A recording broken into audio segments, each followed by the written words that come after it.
people tend to read only parts of the news articles. And obviously they read the first half, not the second half. So what we're going to learn here is the most basic principle for structuring a news story, called the inverted pyramid. You can see a picture of it there. The idea of the inverted pyramid is just that you put the most important information first and the least important information last. So it's following off the same logic as the lead, which you see is at the top. So the most, if it's wider, that means it's important, I guess.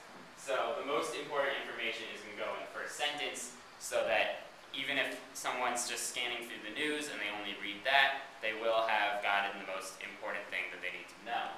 And then, as it goes on, you have the body of your article where it says develop your news peg. We won't go into that term.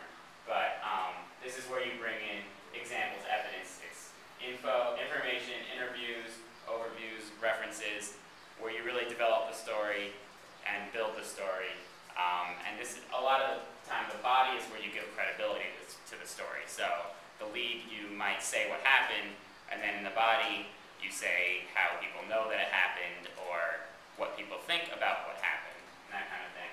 And then as the story goes on, your details should become less and less important, so that people who only read half the article aren't missing the really important stuff. So that's the inverted pyramid. Here's a simpler version of it, which I kind of prefer. Straightforward, important stuff first, fluff at the end.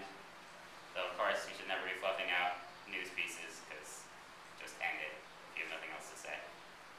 So we're going to go back to the same article, and what I want you to do now is write the whole article. And it doesn't have to be long. This is not that much information. You don't have any interviews or quotes.